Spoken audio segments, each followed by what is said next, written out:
आजच्या कार्यक्रमाचा काय उद्देश होता? आज खरं पाहायला गेलं तर सोलापूर जिल्ह्यामध्ये सगळ्यात महत्त्वाचा तालुका हा सांगोला तालुका आहे.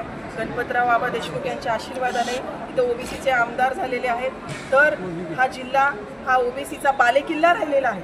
त्या बालेकिल्ल्यामध्ये आम्ही येणारा जो जे आव्हान आहे आमच्या ओबीसी आरक्षणाचं, आत्ता तर सध्या सुरक्षित आहे आरक्षण, पण सध्या पुढच्या घडीला परत एकदा आरक्षणावर आमच्या गदा येऊ शकते. याच्या अनुषंगाने परत एकदा आम्ही समता परिषदेचं संघटना बांधणी आम्ही परत सुरू केली आहे आणि जे ओबीसीचं आरक्षण आहे ते वाचवण्यासाठी आणि समोरच्या मराठा समाजाच्या आरक्षणासाठी जे लढत आहेत जरांगे पाटील यांना जशाच तसं उत्तर देण्यासाठी आम्ही सक्षम होण्यासाठी परत एकदा आमचं हा दौरा चालू आहे.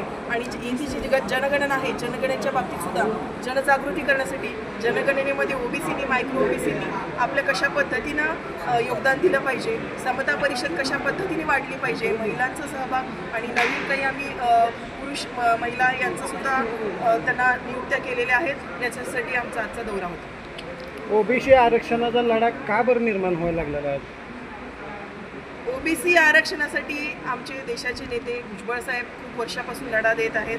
आत्ता खासदार समीर भुजबळ साहेब यांनी सुद्धा ओबीसी आरक्षण हे राजकीय आरक्षण कोर्टातून गेलेले ते खेचून आणलेलं आहे आणि ओबीसीचं आरक्षण 27% हे सुरक्षित असताना तरीसुद्धा वारंवार त्याच्यावर कोर्टामध्ये याचिका विरोधात टाकून ओबीसी आरक्षण संपवण्यासाठी प्रयत्न केलेले झालेले आहेत, पण ते हाणून पाडलेले आहेत.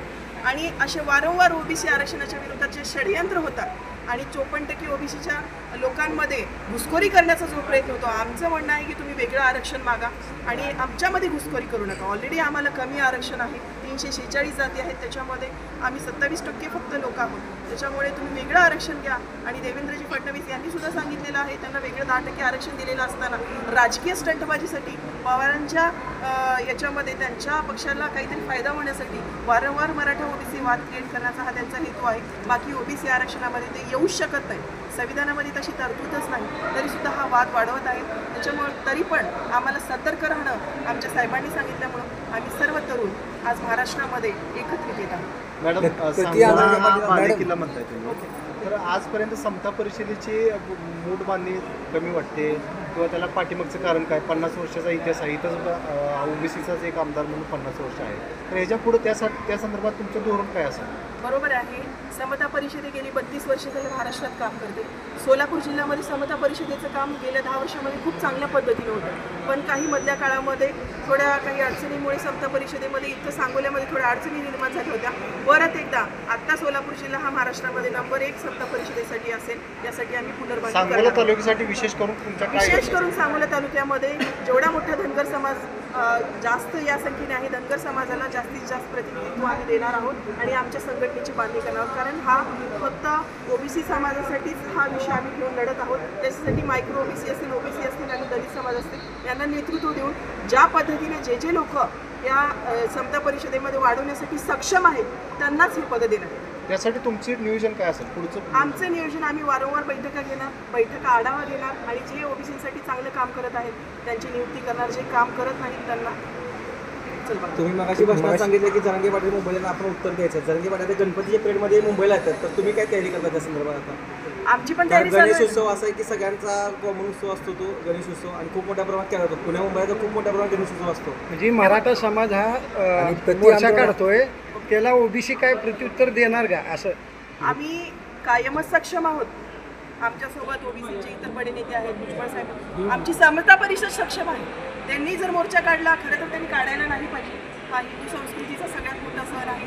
मराठा समाज पण आमचे भाऊच आहेत, त्यांची सुद्धा म्हणजे हाल होऊ नये तिकडे जाताना, मुंबईला जाताना. त्याच्यामुळे जरांगे पाटलांनी समझोत्याची भूमिका घ्यायला पाहिजे. पण जर त्यांना राजकीय झेडपीचं आरक्षण डोळ्यासमोर ठेवून, झेडपीचं इलेक्शन डोळ्यासमोर ठेवून जर त्यांना हा मोर्चा काढायचाच असेल, त्यांच्या मोर्चाला आमच्या शुभेच्छा आहेत, पण त्यांच्या मोर्चाला प्रत्युत्तर म्हणून आमचा सुद्धा मोर्चा असणार आहे. जरांगे पाटील म्हणतात की आपण गणेशोत्सव इथं करू आणि विसर्जन आपण मुंबईच्या आरबी समुद्रात करू, तर ते तसं योग्य वाटतं का तुम्हाला? त्यांना कुठे आणि तुमचा मोर्चा तुम्ही जर आता हे करताय जरांगे पाटलांसाठी तुम्ही करणार की मराठी समाजासाठी करणार? तुम्ही त्यांना कुठे विसर्जन करायचं, काय करायचं हा त्यांचा निर्णय आहे. आम्हाला जेव्हा साहेब आदेश देतील ह्या पद्धतीने आपण गेलं पाहिजे. आमची स्ट्रॅटेजी साहेब ठरवतील, साहेब ज्या पद्धतीने ठरवतील. ओबीसी महाराष्ट्रातला ओबीसी समाज, सर्वपक्षीय समाज भुजबळ साहेबांचा ऐकतो. भुजबळ साहेब सांगतील ती पूर्व दिशा. शेवटचा प्रश्न, मराठा समाजाची ओबीसी समाजाला काय संदेश असेल? ओबीसी ओबीसी समाजाला माझा हाच संदेश आहे की आपलं आरक्षण जे कोर्टामध्ये गेलं होतं सुप्रीम कोर्टामध्ये ते परत एकदा आपण खेचून आणलेलं आहे 27% आरक्षण. आता झेडपीच्या निवडणुका आहेत तोंडावर, त्याच्यासाठी आपलं राजकीय आरक्षण वाचलेलं आहे. जास्तीत जास्त संख्येने आपण ओरिजिनल ओबीसी जे आहेत त्यांनाच मतदान करा. ओरिजिनल ओबीसी ज्यांच्याकडे सर्टिफिकेट आहे, ओरिजिनल कुणबी असतील भले आणि ओरिजिनल ओबीसी धनगरमाळी सगळे 346 जाती यांनाच मतदान करा. सावधान व्हा, ही संधी परत येणार नाही. आता जर रिझर्वेशन गेलं तर परत ही संधी येणार नाही. त्याच्यामुळे हाच माझा सांगोल्यातून भुतुकडे बंधू जे आहेत त्यांचं खूप चांगल्या पद्धतीने काम करतात. वारंवार त्यांनी विविध प्रश्नावर त्यांनी सतत आवाज उठवतात. त्यांचा अनेक प्रश्न सांगोला तालुक्यात भेडसावत आहेत आणि त्यांचा आवाज तिथं घुमला जातो.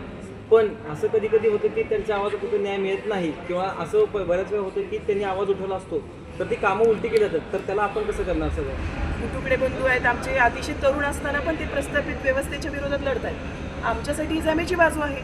आम्हाला प्रत्येक समाजातला फक्त माळी समाजच नाही, आम्हाला धनगर सरळ इतके भटकी विमुक्त दलित समाजात प्रत्येक लढणारा तरुण पाहिजे. आम्हाला बाबासाहेबांचे विचार घेऊन, महात्मा फुलेंचे अहिल्यादेवींचे विचार घेऊन लढणाऱ्या तरुणाच्या पाठीशी आदरणीय भुजबळ साहेब ठामपणे पाठीशी आहेत. त्यांना इथं आधी ते आमच्या संघटनेत नव्हते, आत्ताच ते संघटनेत आलेत. इथून पुढे त्यांची बहीण त्यांच्या पाठीशी आहेच ना. मग बघू.